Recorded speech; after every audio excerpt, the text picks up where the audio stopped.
চাইতে ঈসা আলাইহিস সালামের নাম বেশি, অবশ্যই এটা সত্য গ্রন্থ। আর মরিয়ম আলাইহিস সালামের যত নাম বাইবেলে আছে তার চাইতে বেশি আছে কোরআনে। আর তার সম্পর্কে পূর্ণাঙ্গ সূরা নাযিল করা হয়েছে সূরা মারিয়াম, অথচ মুহাম্মদ সাল্লাল্লাহু আলাইহি ওয়াসাল্লামের সম্পর্কে পূর্ণাঙ্গ এইরকম কথাবার্তা বলা হয়নি যত মরিয়ম আলাইহিস সালাম সম্পর্কে বলা হয়েছে। যখন তিনি সর্বসাকুল্যে সব চিন্তা করলেন, গবেষণা করে তিনি দেখতে পেলেন এই কোরআনুল কারীম সত্য গ্রন্থ, তিনি সঙ্গে সঙ্গে কালেমা পড়ে মুসলমান হয়ে গেলেন। সকলেই বলি লা ইলাহা ইল্লাল্লাহু মুহাম্মাদুর রাসূলুল্লাহ, সকলেই বলি সাল্লাল্লাহু আলাইহি ওয়াসাল্লাম। আসুন, এই জন্য কোরআনুল কারীম যদি বুঝে পড়ি তাহলে অবশ্যই আমাদের পরিবর্তন হবে। কি হবে? পরিবর্তন হবে। এই জন্য কোরআন বুঝে বুঝে পড়তে হবে। আজকে আমরা কোরআন তেলাওয়াত বুঝে বুঝে পড়ি না, অর্থ সহকারে পড়ি না। অর্থ সহকারে না পড়ার কারণটা কি দেখেন, লক্ষ্য করি। একজন নামাজি, একজন রোজাদার, একজন হাজি, যাকাত দানকারী জাহান্নামে যেতে পারে।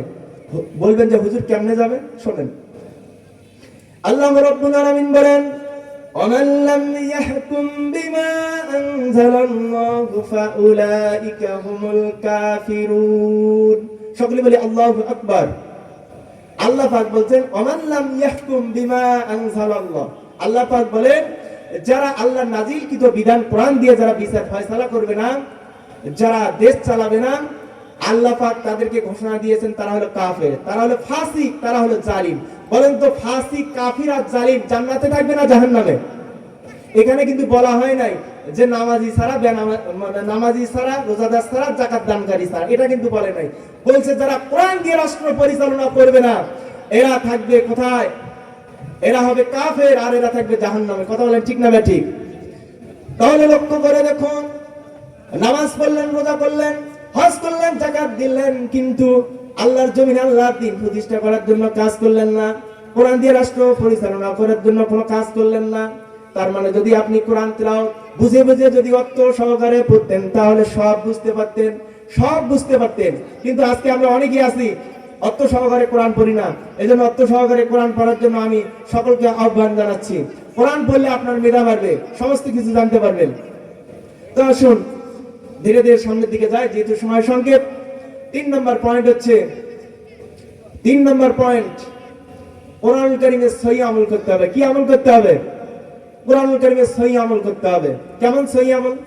আকিমুস সালাত, নামাজ কায়েম করো। এই নামাজ পড়াটা হচ্ছে আমল। আমল এমন একটি গুরুত্বপূর্ণ বিষয়, যারা সহি আমল করবে না, কোরআনের সহি আমল করবে না, আল্লাহর নবী বলেন তারা, তাদের বিরুদ্ধে আল্লাহর নবী মামলা দায়ের করবেন।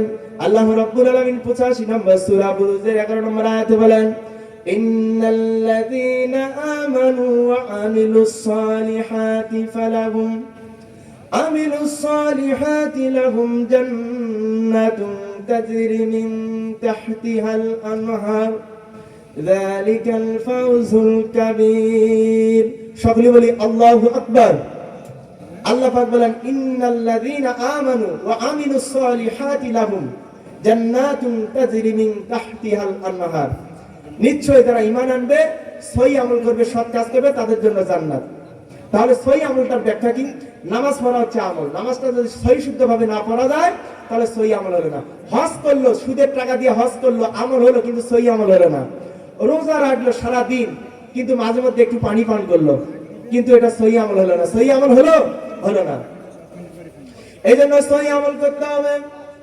আমরা নামাজ পড়বো, নামাজের সহি আমল থাকতে হবে। আজকে আমরা অনেকেই আছি নামাজই পড়ি না, সহি আমল কি করব, সহি ভাবে কিভাবে নামাজ আদায় করব, নামাজই পড়ি না। এখন ওয়াজ করতে করতে কত বক্তা নামাজের ওয়াজ করছে, নামাজই পারে না। কেন পারে না? নামাজি বানানোর উপায় 4 জন ইমাম, ইমাম আবু হানিফা রাহমাতুল্লাহ আলাইহি, ইমাম হাম্বলি, ইমাম মালিক, ইমাম শাফি, 4 জন গবেষণা করলেন। 4 জন গবেষণা করে 3 জন এখন বলতেছেন যে নামাজি বৃদ্ধির উপায় হলো যারা নামাজ পড়ে না এদেরকে জেলখানায় বন্দী করতে হবে। শুধু বন্দী না, এদের কল্লাটা দ্বিখণ্ডিত করতে হবে, তরবারি দিয়ে আঘাত করে দুনিয়া থেকে বিদায় করে দিতে হবে। 3 জন বললেন। এবার আর এক ইমাম, ইমাম আবু হানিফা রাহমাতুল্লাহ আলাইহি, ইমাম আবু হানিফা রাহমাতুল্লাহ আলাইহি তিনি বললেন কি? তিনি বললেন যে না, আগে তরবারির আঘাত দিয়ে দুনিয়া থেকে শেষ করে দেওয়া যাবে না, আগে তাকে 1 বছর জেলখানায় বন্দী করতে হবে। যদি এরপরেও নামাজি না হয় তাহলে তাকে রাষ্ট্রীয়ভাবে তাকে দুনিয়া থেকে বিদায় করে দিতে হবে, তাহলে নামাজি বৃদ্ধি পাবে। আমার কথা হচ্ছে 4 জন ইমাম ফতোয়া দিয়ে দিলেন, 3 জন বললেন যে কল্লা আলাদা করে দিতে হবে, কিন্তু ইমাম আবু হানিফা রাহমাতুল্লাহ আলাইহি বললেন 1 বছর জেলখানায় বন্দী করতে হবে, যারা নামাজ পড়ে না তাদেরকে জেলখানায় বন্দী করতে হবে। কিন্তু অতীতে আমরা 16-17 বছর দেখেছি বেনামাজিকে জেলখানায় বন্দী করা দূরের কথা, আল্লামা দিলওয়ার হোসেন সাঈদীকে বন্দী করে রেখেছিলেন, যারা নামাজ প্রতিষ্ঠার কথা বলেছিল তাদেরকে জেলখানায় বন্দী করেছিল। কথা বলেন ঠিক না ঠিক? এইজন্য আমাদের সব বুঝতে হবে, জানতে হবে। যেহেতু সময় সংক্ষেপ করতে বলছেন, এজন্য আমি আমার আলোচনা সামনের দিকে নিয়ে যাচ্ছি। আমলটা কি? আল্লাহ পাক মুসা আলাইহিস সালামকে বললেন, হে মুসা তুমি আমার জন্য কি আমল করো? হযরত মুসা আলাইহিস সালাম বললেন, তুমি আমার জন্য কি আমল করো? মুসা আলাইহিস সালাম এবার জবাব দিলেন, রব্বুল আলামিন তোমার জন্য আমি নামাজ আদায় করি। আল্লাহ পাক বললেন, হে মুসা নামাজ তো আমার জন্য পড়ো না, তোমার নিজের জন্যই, এটা কিয়ামতের দিন তোমার জন্য দলিল হিসেবে দাঁড়িয়ে যাবে। তুমি আমার জন্য কি আমল করো? হযরত মুসা আলাইহিস সালাম বললেন, আমি সাওম করি, রোজা রাখি। আল্লাহ পাক বলেন, এই সাওম রোজার মাধ্যমে তুমি জান্নাত পেয়ে যাবে। এবার বললেন, হে মুসা তুমি আমার জন্য কি আমল করো? মুসা আলাইহিস সালাম বললেন, তাসবিহ করি। এবার আল্লাহ পাক বললেন, তাসবিহর বিনিময়ে তুমি বৃক্ষ পাবা কিয়ামতের দিন। এরপর কি আমল করো? মুসা আলাইহিস সালাম বললেন, আমি দান করি। আল্লাহ পাক বললেন, দানের বিনিময়ে তুমি ছায়া পাবা কাল কিয়ামতের দিন। এরপর কি করো? কিতাব তিলাওয়াত করি। আল্লাহ পাক বললেন, এই কিতাব তিলাওয়াতের কারণে তুমি কাল কিয়ামতের দিন হুর পাবা, বালাখানা পাবা। এইভাবে একের পর এক যখন জিজ্ঞেস করলেন মুসা আলাইহিস সালামকে, যখন আল্লাহ পাক বললেন সব তো তোমার জন্যই করে যাচ্ছ, আমার জন্য কি আমল করো? মুসা আলাইহিস সালাম বললেন, আল্লাহ আমি জানি না, আপনি বলেন।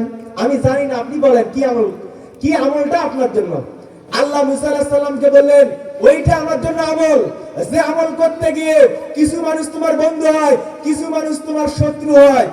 এমন কোন আমল আছে বাংলাদেশে, এমন কোন আমল আছে পৃথিবীতে বলেন? সেইটাই, যেটা হচ্ছে আল্লাহ দ্বীন কায়েমের জন্য আপনি কাজ করবেন, ইসলামী আন্দোলন করবেন। আপনার সমাজের কিছু লোক আপনার শত্রু হবে, আপনার সমাজের কিছু লোক আপনার বন্ধু হবে। কথা বলেন ঠিক না ঠিক? কিন্তু যারা ইসলামী আন্দোলন করে না, এদের কোনো শত্রু নাই, এদের কোনো বন্ধু নাই। কথা বলেন ঠিক না ঠিক? আল্লাহর জমিনে আল্লাহ দ্বীন কায়েম করার জন্য কাজ করতে হবে। 5 নম্বর পয়েন্টটা বলে আলোচনা শেষ করতেছি। 5 নম্বর পয়েন্ট হচ্ছে, যারা আল্লাহর জমিনে আল্লাহর দ্বীন কায়েমের জন্য কাজ করবে না, আল্লাহর নবী তাদের বিরুদ্ধে মামলা দায়ের করবেন। যে কোনো আলেমকে জিজ্ঞেস করবেন, আল্লাহর নবী দুনিয়াতে আসছে কি জন্য? এই প্রশ্নটা করবেন, কি জন্য আসছে?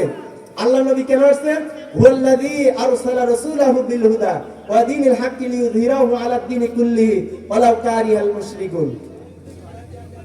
552 নম্বর পৃষ্ঠা, 28 নম্বর পারা, 61 নম্বর সূরা সফের 9 নম্বর আয়াত। এটা হুয়াল্লাযী আরসালা রাসূলাহু বিল হুদা, আল্লাহ পাক নবীকে পাঠিয়েছেন, তিনি সেই সত্তা যিনি তার রাসূলকে কিতাব সহকারে হেদায়েত সহকারে দুনিয়ায় পাঠিয়েছেন, যাতে অন্যান্য দ্বীনের উপর ইসলাম বিজয়ী হয়। সকলে বলি সুবহানাল্লাহ। ইসলামকে বিজয়ী করার জন্য নবীকে পাঠানো হয়েছে। আমরা অনেকেই নবীর উম্মত হিসেবে দাবি করি, যে হাউজে কাউসারে পানি পান করব।